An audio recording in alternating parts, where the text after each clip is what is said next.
कभी आपने नोटिस किया है, एक ही मीटिंग में एक ही बिजनेस प्रॉब्लम को देखकर दो एक्सपीरियंस लीडर्स बिल्कुल अलग डिसीजंस ले लेते हैं। एक कहता है लेट्स इन्वेस्ट और दूसरा कहता है अभी वेट करते हैं। ऐसा क्यों होता है?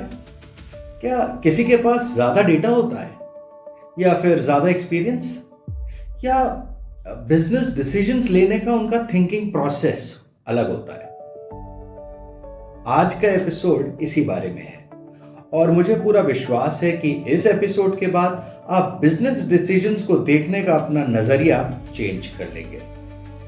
अपने 25 इयर्स के जो कॉर्पोरेट करियर में मैंने कई बार बड़े बिजनेस डिसीजंस को बहुत करीब से देखा है।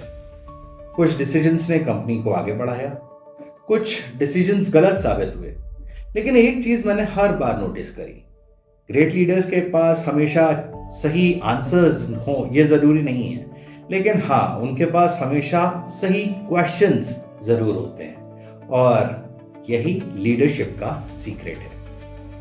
मैं आपको लगभग 2012-13 में लेके चलता हूं, जब मैं टेलीनॉर में था। हर टेलीकॉम कंपनी की तरह हर महीने एक नई मंथली सेल्स स्कीम लॉन्च की जाती थी। चैलेंज स्कीम बनाने में नहीं था, चैलेंज था उसे सही तरीके से हर डिस्ट्रीब्यूटर और उसकी सेल्स टीम तक पहुंचाना।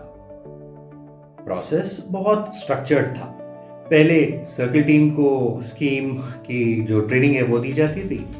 उसके बाद सर्कल टीम मेंबर्स के साथ एरिया मैनेजर्स और टेरिटरी मैनेजर्स अपनी अपनी लोकेशंस में जाके डिस्ट्रीब्यूटर्स को और उनकी टीम्स को पूरी स्कीम समझाते थे।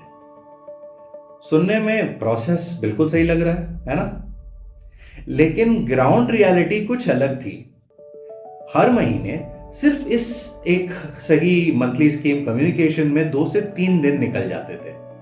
ट्रैवल कॉस्ट अलग, प्रोडक्टिव टाइम, और सबसे बड़ी बात, इतनी मेहनत के बाद भी हर जगह एक ही जैसा मैसेज नहीं पहुंचता था। कहीं इंसेंटिव अलग समझा गया, कहीं एलिजिबिलिटी, और कहीं पूरी स्कीम का मतलब ही चेंज हो गया। रिजल्ट कंफ्यूजन, अननेसेसरी डिस्कशंस और कभी कभी ऑफ कोर्स डिस्ट्रीब्यूटर के साथ कॉन्फ्लिक्ट्स भी।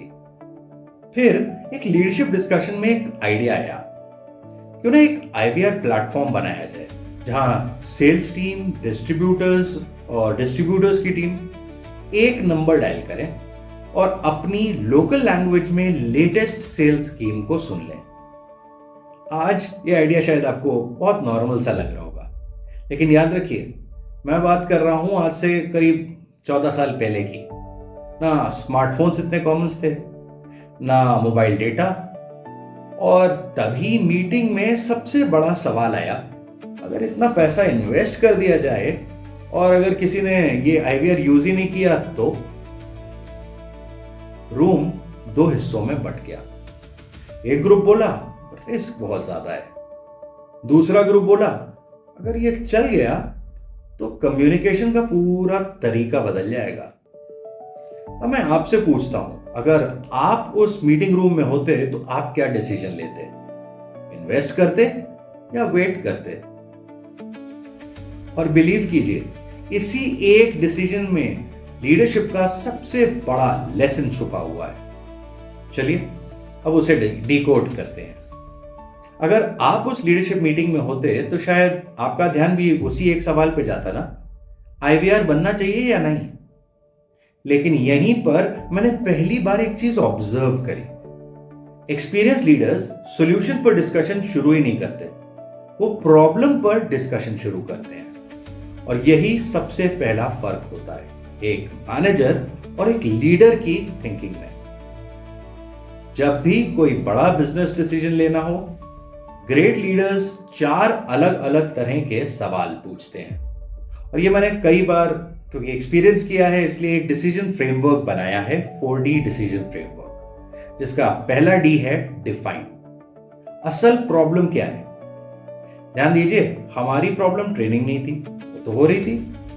प्रॉब्लम कम्युनिकेशन भी नहीं थी, वो भी हो रहा था। असल प्रॉब्लम क्या थी? स्केलेबिलिटी। हर महीने वही प्रोसेस, वही ट्रैवल, सेम कॉस्ट, वही कंफ्यूजन। बार बार वो रिपीट हो रहा था। और जब तक प्रॉब्लम सही नहीं डिफाइन होगी, कोई भी सॉल्यूशन सिर्फ टेम्पररी रिलीफ ही तो दे सकता है। एक लाइन याद रखिए, ज्यादातर गलत डिसीजंस गलत सॉल्यूशन की वजह से नहीं, गलत प्रॉब्लम डेफिनेशन की वजह से होते हैं। लेकिन प्रॉब्लम समझ लेना ही सिर्फ काफी नहीं होता। इसके बाद आता है दूसरा सवाल या second part of the 4D, which is diagnose. अगर हम कुछ नहीं करें तो क्या होगा? नोटिस कीजिए, मीटिंग में डिस्कशन सिर्फ आईवीआर के कॉस्ट पर नहीं हो रहा था, डिस्कशन उस कॉस्ट पर भी हो रहा था जो हम हर महीने बिना सोचे पे कर रहे थे। हर महीने 2 से 3 दिन का ट्रैवल, जो सर्कल टीम है या मैनेजर्स हैं उनका productive time, communication delay, distributor confusion, partner conflicts. तो अब सवाल बदल गया, आईवीआर कितना एक्सपेंसिव है से करंट प्रोसेस वो हमें कितना एक्सपेंसिव पड़ रहा है। और बिलीव कीजिए, बिजनेस में बहुत बार सबसे एक्सपेंसिव डिसीजन कोई डिसीजन न लेना वो होता है। लेकिन एक चैलेंज अभी भी बाकी था। कुछ सीनियर लीडर्स का सवाल बिल्कुल प्रैक्टिकल था, अगर किसी ने आईवीआर यूज ही नहीं किया तो। और ऑनेस्टली ये सवाल गलत नहीं था, क्योंकि लीडरशिप का मतलब ब्लाइंडली ऑप्टिमिस्टिक होना वो नहीं होता। लीडरशिप का मतलब होता है रिस्क को समझना, अजम्पशंस को आइडेंटिफाई करना और उसके बाद अवेलेबल इंफॉर्मेशन उसके बेसिस पर जो बेस्ट पॉसिबल डिसीजन है उसको लेना। यहां मैंने समझा ग्रेट लीडर्स सर्टेनिटी का वेट नहीं करते, वो अनसर्टेनिटी को मैनेज करना सीखते हैं। और शायद यही वजह है कि 2 लीडर्स एक ही इंफॉर्मेशन देखकर 2 अलग अलग डिसीजंस लेते हैं, क्योंकि इंफॉर्मेशन सेम होती है लेकिन थिंकिंग प्रोसेस अलग, डिफरेंट होता है। अब सवाल यह है, उस मीटिंग में आखिर डिसीजन क्या हुआ? क्या आईवीआर अप्रूव हुआ? अगर हुआ तो रेजिस्टेंस कैसे ओवरकम हुआ? और क्या वो डिसीजन सही साबित हुआ? यहीं से स्टोरी का सबसे इंटरेस्टिंग पार्ट शुरू होता है। तो आखिर उस लीडरशिप टीम ने डिसाइड क्या किया? उन्होंने आईवीआर सॉल्यूशन को अप्रूव कर दिया। लेकिन अगर आपको लग रहा है कि कहानी यहां खत्म हो गई, तो सॉरी, ऐसा बिल्कुल नहीं है। असल में यहीं से एक और लीडरशिप उसकी शुरुआत हुई, क्योंकि डिसीजन लेना तो आसान था, उस डिसीजन को सक्सेसफुली एग्जीक्यूट करना वो मुश्किल था। कुछ समय बाद मैं सर्कल रोल से कॉर्पोरेट जो एलएनडी टीम है उसमें चला गया और मुझे इस इनिशिएटिव को डेवलपमेंट पार्टनर, सर्कल टीम्स और सेल्स एंड डिस्ट्रीब्यूशन फंक्शन के साथ मिलकर एग्जीक्यूट करने की रिस्पॉन्सिबिलिटी दे दी गई। अब चैलेंज चेंज हो चुका था, डिसीजन हो चुका था, लेकिन एग्जीक्यूशन अभी बाकी है मेरे दोस्त।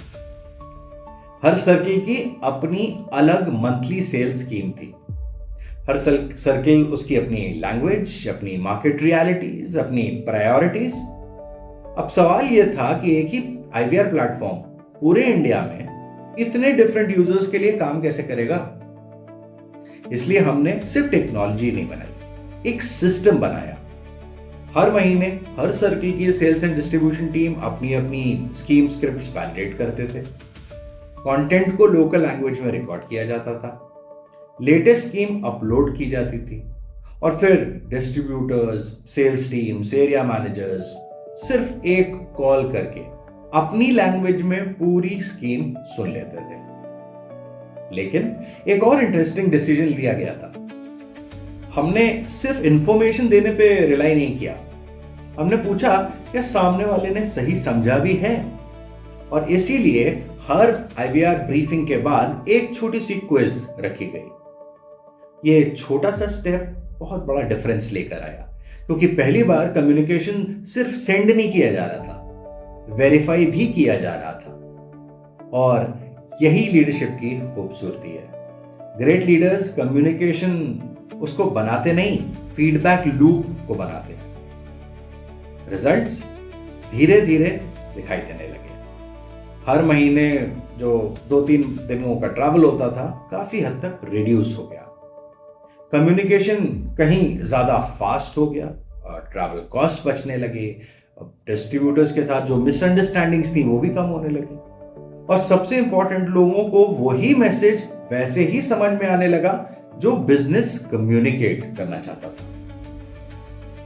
अब जरा सोचिए, एक लीडरशिप टीम ने एक आईवीआर सिस्टम इंप्रूव किया था या उन्होंने बिजनेस कम्युनिकेशन का पूरा मॉडल चेंज कर दिया था। यही फर्क होता है शॉर्ट टर्म सॉल्यूशन और लॉन्ग टर्म बिजनेस थिंकिंग में। और यही सोच आप अमेज़न में भी देखते हैं। जेफ बीजोस कहते थे, हर डिसीजन एक जैसा नहीं होता, कुछ डिसीजन वन वे डोर होते हैं, बहुत सोच कर लीजिए, लेकिन कई डिसीजंस टू वे डोर होते हैं, गलत भी हुए तो वापस आ सकते हैं, उन्हें अननेसेसरीली डिले मत करिए। टोयोटा की लीडरशिप भी काफी कुछ ऐसा ही करती है। रिपोर्ट्स पे भरोसा करने से पहले वो ग्राउंड रियलिटी देखने जाते हैं, क्योंकि गुड डिसीजंस कॉन्फ्रेंस रूम में कम, रियलिटी के करीब जाकर ज्यादा देखे जा सकते हैं। तो अगर ग्रेट लीडर्स ना हमेशा सबसे इंटेलिजेंट होते हैं, ना हमेशा उनके पास कंप्लीट इंफॉर्मेशन होती है, तो फिर वो ऐसा क्या करते हैं जिसकी वजह से उनके डिसीजंस ज्यादा इफेक्टिव बन जाते हैं? यहीं से आता है इस एपिसोड का सबसे इंपॉर्टेंट टेकअवे। इस पूरी कहानी से मुझे लीडरशिप की एक बहुत बड़ी लर्निंग मिली। हम अक्सर सोचते हैं कि ग्रेट लीडर्स ग्रेट डिसीजंस लेते हैं, लेकिन असलियत कुछ अलग है। ग्रेट लीडर्स ग्रेट डिसीजंस नहीं लेते, great leaders great decision making process बनाते हैं। यही वजह है कि अगर कभी उनका कोई डिसीजन गलत भी निकल जाए तो भी ऑर्गेनाइजेशन सीखती है, इंप्रूव करती है और अगली बार बेहतर डिसीजंस लेती है। यही सस्टेनेबल लीडरशिप है। तो अगली बार जब आपके सामने कोई बड़ा बिजनेस डिसीजन हो तो सीधे सॉल्यूशन पे मत जाइए। पहले अपने आप से ये 4 सवाल पूछिए जो मैंने आपको बताया था, 4D डिसीजन फिल्टर। D1 है डिफाइन, क्या प्रॉब्लम है एक्चुअल में, जो दिख रही है क्या वही प्रॉब्लम है या फिर उसके पीछे कोई और बड़ी प्रॉब्लम छुपी हुई है। फिर D2 डायग्नोज, फैक्ट्स क्या है, असम्पशंस क्या है, और अगर हमने कुछ नहीं किया तो वो कुछ ना करने का कॉस्ट क्या होगा। D3 डिसाइड, कंप्लीट इंफॉर्मेशन उसका वेट मत करिए। बिजनेस में कंप्लीट इंफॉर्मेशन लगभग कभी नहीं मिलती। बेस्ट अवेलेबल इंफॉर्मेशन पे बेस्ट पॉसिबल डिसीजन लिया जा सकता है, वो लीजिए। D4 डीब्रीफ, डिसीजन सही था या गलत इससे पहले यह पूछिए हमने इससे क्या सीखा, क्योंकि लर्निंग के बिना एक्सपीरियंस सिर्फ एक टाइम पास बन के रह जाता है। अगर आप मैनेजर हैं, टीम लीड हैं, फाउंडर हैं या लीडरशिप रोल में आना चाहते हैं तो आप अपनी नेक्स्ट इंपॉर्टेंट मीटिंग में बस ये 5 सवाल जरूर लेकर जाइएगा। फर्स्ट, हम किस प्रॉब्लम को सॉल्व कर रहे हैं। सेकंड, क्या हम फैक्ट्स पर बात कर रहे हैं या फिर अजम्पशंस पर। थर्ड, अगर हमने कोई डिसीजन नहीं लिया तो उसका कॉस्ट क्या होगा। फोर्थ, सबसे बड़ा रिस्क क्या है और क्या उसे मैनेज किया जा सकता है।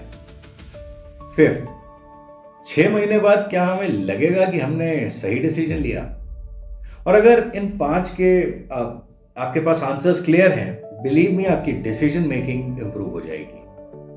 और आखिर में आज की काम की बात, लीडरशिप का मतलब हर बार सही डिसीजन लेना नहीं है, क्योंकि कोई भी लीडर हर बार सही नहीं हो सकता। लीडरशिप का मतलब है ऐसा एनवायरनमेंट बनाना जहां लोग बेटर क्वेश्चंस पूछें, बेटर डिस्कशंस करें और फिर मिलकर बेटर डिसीजंस लें। क्योंकि बिजनेस की दुनिया में कॉम्पिटिटिव एडवांटेज सिर्फ प्रोडक्ट, टेक्नोलॉजी या कैपिटल उससे नहीं आता। बहुत ज्यादा बार वो आता है ऑर्गेनाइजेशन कितनी अच्छी तरह से डिसीजंस लेती है। और शायद यही वजह है कि दो कंपनीज एक जैसे मार्केट, एक जैसे ही कस्टमर्स और कई बार एक जैसी टेक्नोलॉजी, उन सब के होने के बावजूद बिल्कुल अलग तरह से रिजल्ट्स क्रिएट करती है। डिफरेंस डिसीजंस में नहीं, डिसीजन मेकिंग की क्वालिटी उससे होते हैं। अगर इस एपिसोड ने आपके बिजनेस डिसीजंस को देखने का एक नया नजरिया दिया है तो इसे अपनी टीम, मैनेजर या किसी ऐसे दोस्त के साथ जरूर शेयर कीजिए जो अक्सर बड़े डिसीजंस लेता है, क्योंकि हो सकता है अगला बड़ा डिसीजन उसकी कंपनी का डायरेक्शन चेंज कर दे। सो फ्रेंड्स, मैं हूं नीलेश कपूर। मिलते हैं अगले काम की बात पे नीलेश कपूर के एपिसोड में। तब तक के लिए कीप ग्रोइंग।